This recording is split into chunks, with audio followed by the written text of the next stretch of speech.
Welcome students. Today's topic is transcription, a very important part of molecular basis of inheritance. Transcription. What is transcription? What do you mean by that transcription? Let us see in the next slides.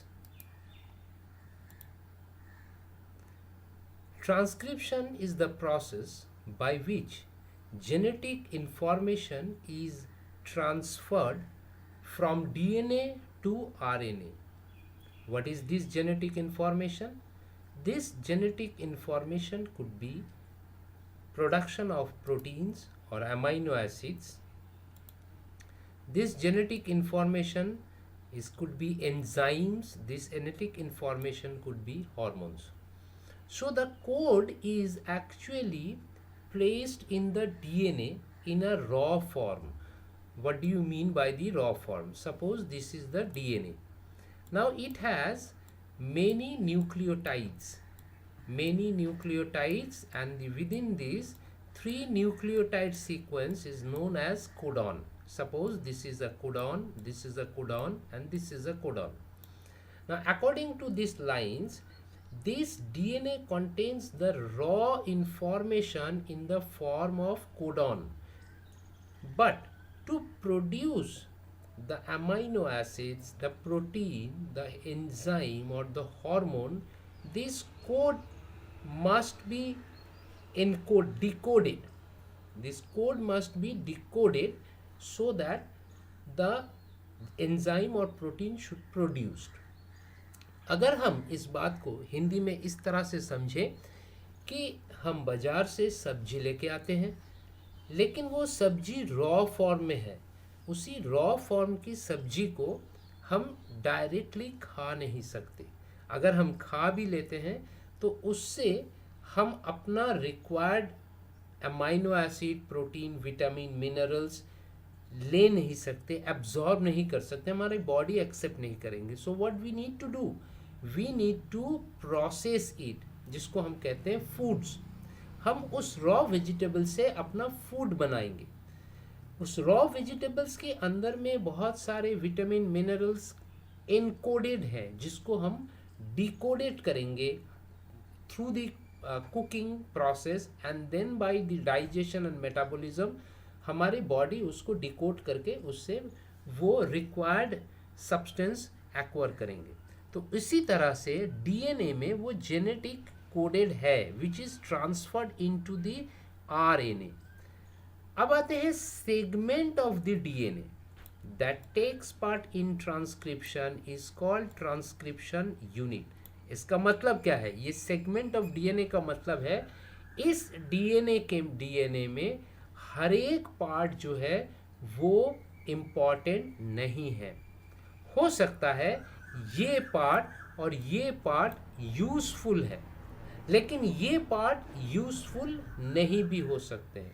बहुत सारे reasons है. There may be 100 of reasons that this part or segment is not a coded segment or not useful. Somewhere else we will call them as a intron. We will call them as a intron, right? Intron means non-meaningful sequences. Intron means non-meaningful sequences. जबकि these part are meaningful sequences that decoded into the mRNA, and we will call these a exons, right? So DNA is a combination of exons and introns. Now you see these exons and introns are remain together in the DNA, but the transcription is only takes place on the exon or the meaningful parts, and this is called as a transcription unit. Now DNA in the transcription unit, it has 3 components. One, it has the promoter region. What is this promoter region? We will discuss soon. And secondly, it is the structural gene that actually transcribe the mRNA. And the third is called as terminator, which terminates the transcription process. Now when we say about the process, ये process 3 type की है. इसमें पहला step जो होते हैं वो है इनिशिएशन. पहला स्टेप है इनिशिएशन. इसका मतलब है ट्रांसक्रिप्शन को इनिशिएशन करना जरूरी है. एग्जाम्पल लेते हैं. We take foods from the vegetables from the market. हम लोग बाजार से सब्जी लेके आते हैं, फिर हम उसको धोते हैं, काटते हैं, उसको फिर हम तैयार करते हैं कुकिंग के लिए. वो प्रोसेस है इनिशिएशन. इसी तरह से ट्रांसक्रिप्शन में भी इनिशिएशन का एक प्रोसेस आते हैं जिससे डीएनए को आगे ट्रांसक्रिप्शन के लिए तैयार किया जाता है. Some enzymes are also been prepared for the transcription and there are other many processes involve.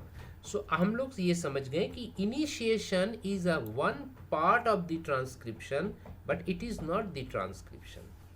Secondly it is called as elongation. Elongation का मतलब है कि ट्रांसक्रिप्शन इन द प्रोसेस होना. जैसे ये एक डीएनए सीक्वेंसेस है, इसमें एक न्यूक्लियोटाइड्स है, कुछ न्यूक्लियोटाइड्स है.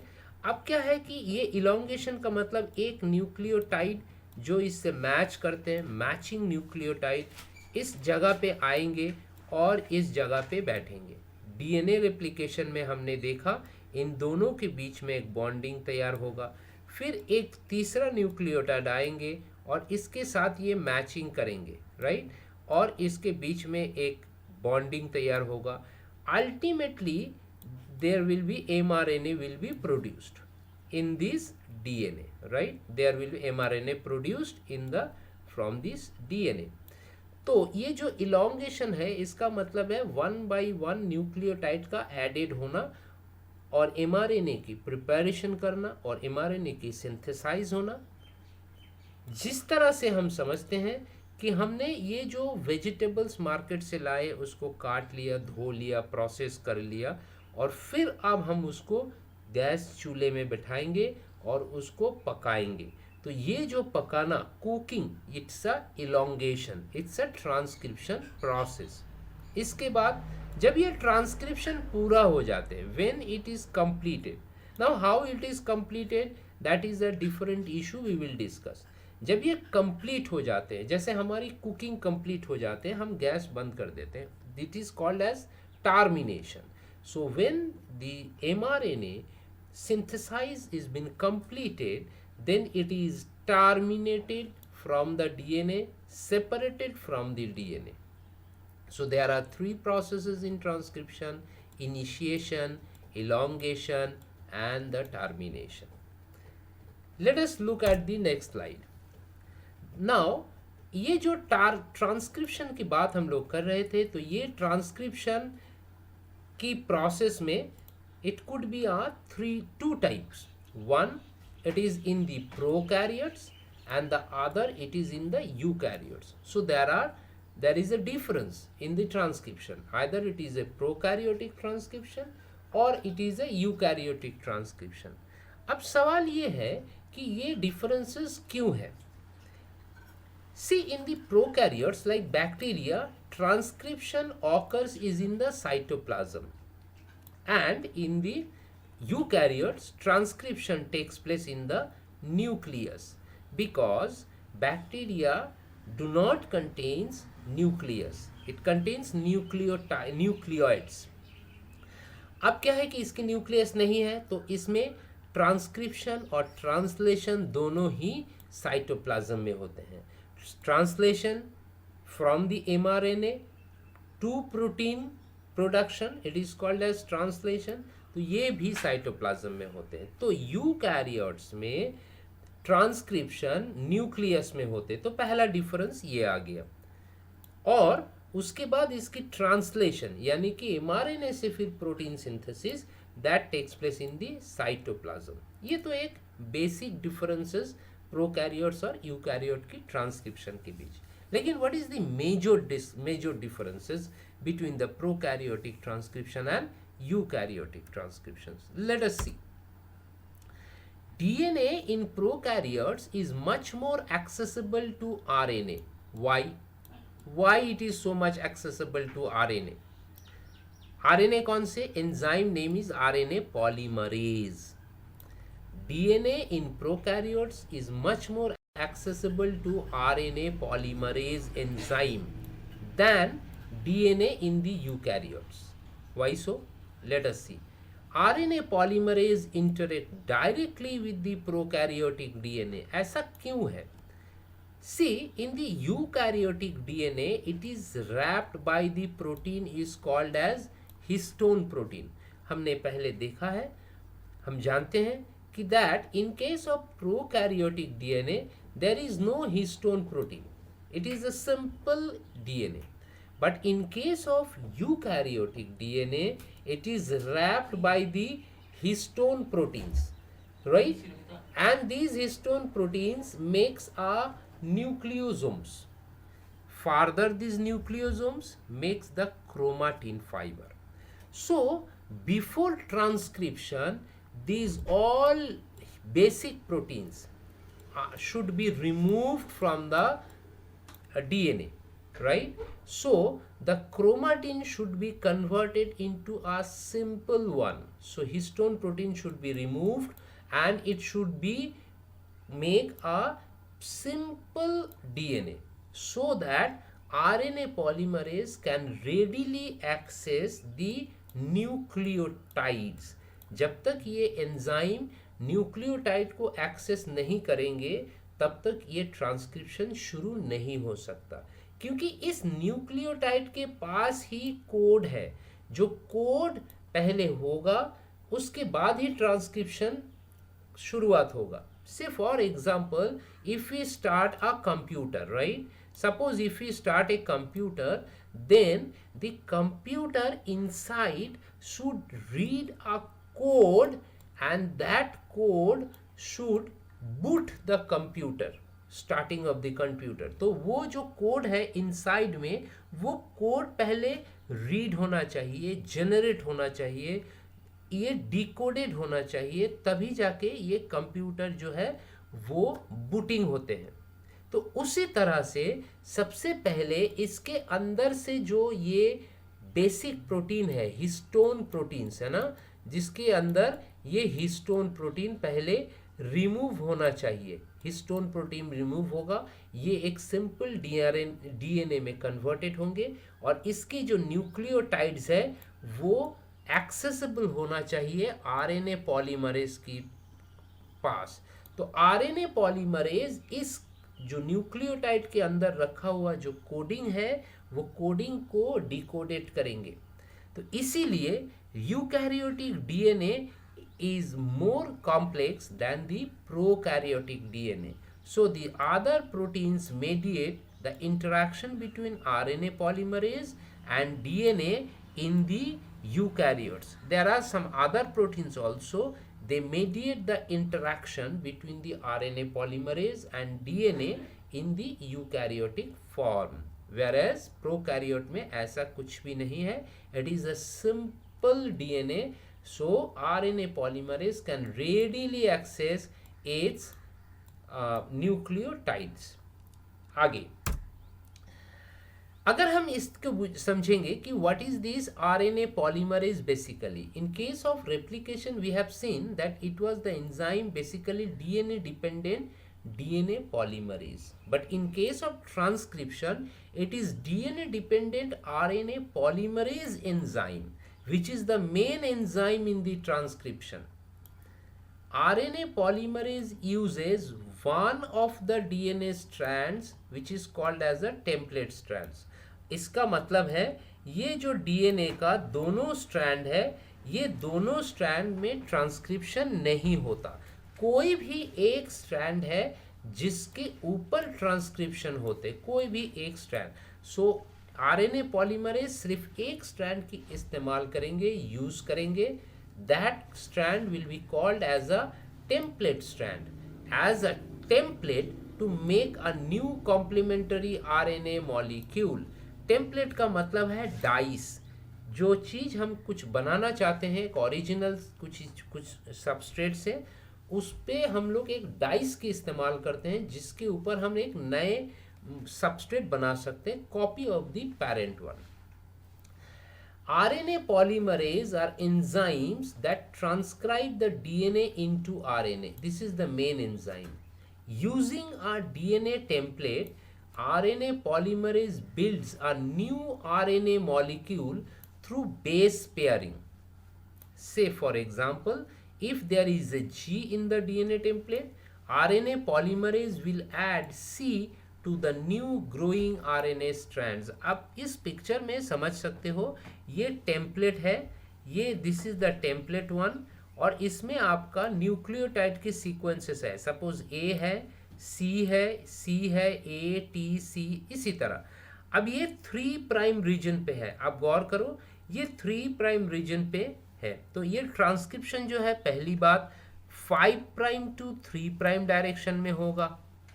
जैसे डीएनए का रेप्लिकेशन हो रहा था, रेप्लिकेशन भी 5 प्राइम टू 3 प्राइम में हो रहा था, ट्रांसक्रिप्शन भी 5 प्राइम टू 3 प्राइम में होगा.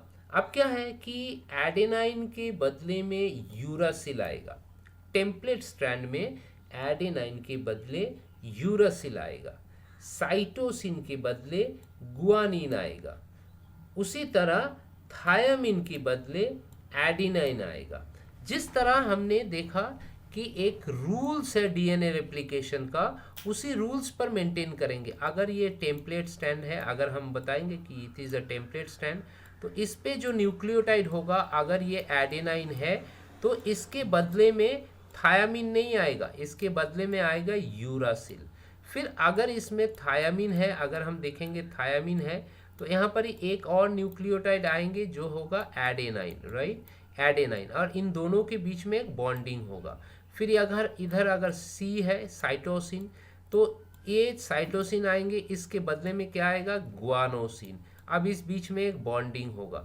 तो slowly there will be an mRNA will be produce. So हम देख सकते हैं, ये देखिए एमआरएनए प्रोड्यूस हो रहा है. और ये जो पीछे जो आप ओवल शेप देख रहे हो, it is the RNA polymerase, DNA dependent RNA polymerase, जो इस ट्रांसक्रिप्शन को आगे बढ़ाएंगे.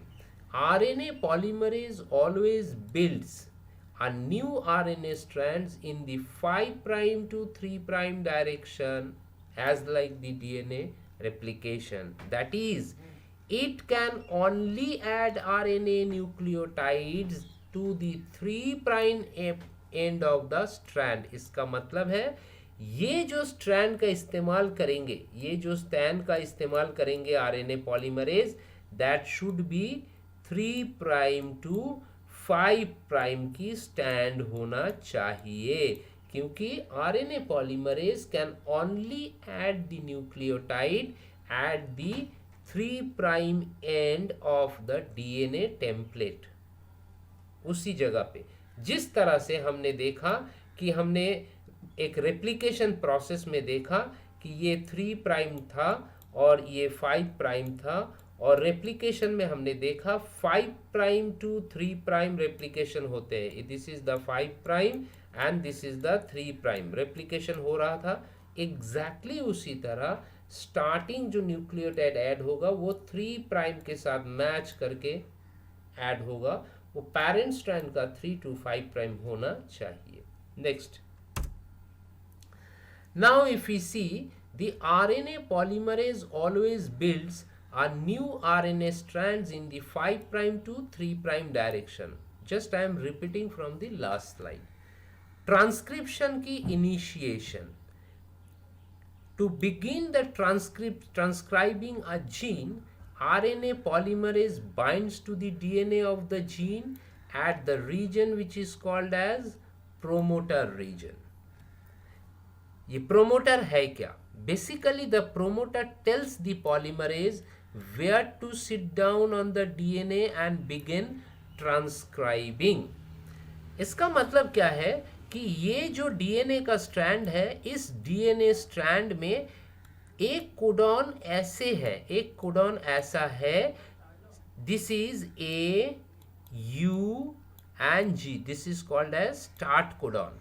ये जो स्टार्ट कोडॉन है, इसके पहले कुछ न्यूक्लियोटाइड्स है, जो न्यूक्लियोटाइड रीजन है उस न्यूक्लियोटाइड रीजन में ये RNA polymerase comes and sit down. This is not exactly what I mean to say. जैसे मैं आपको ठीक से एक बार और बताता हूँ, ये जो न्यूक्लियोटाइड डीएनए का है इसमें आपकी न्यूक्लियोटाइड की 3 सीक्वेंसेस है, A, U and G. This is called as start codon. तो इसके पहले बहुत सारे न्यूक्लियोटाइड सीक्वेंसेस है. तो आरएनए पॉलीमरेज यहाँ बैठेंगे, इस आरएनए पॉलीमरेज इस जगह को बैठेंगे. ये रीजन, ये जो रीजन है, अभी मैं इसको एक दूसरे कलर से मैं आपको बताता हूँ. जैसे ये जो रीजन है, ये रीजन जो है, इस रीजन को कहते हैं प्रोमोटर सीक्वेंसेस. ये रीजन को कहेंगे प्रोमोटर सीक्वेंसेस. आरएनए पॉलीमरेज कहाँ बैठेगा? इस एक कोडॉन है जहां से ट्रांसक्रिप्शन शुरू होगा, ट्रांसक्रिप्शन की शुरुआत होगा, उस जगह से पहले आरएनए पॉलीमरेज सिट डाउन करेंगे. And this region is called as promoter region. देखो शुरुआत में हमने क्या कहा कि RNA polymerase binds to the DNA of the gene at a region called promoter. Basically, promoter tells the polymerase where to sit down on the DNA and begin the transcription. तो RNA polymerase यहाँ बैठेंगे और इस जगह से उसका transcription शुरुआत होगा. This is called as promoter region. तो बाकी का हम लोग नेक्स्ट वीडियो में देखेंगे. Please stay with us. अगर आपको पसंद आया अभी तक तो please like and share, subscribe करना भी मत भूलिए.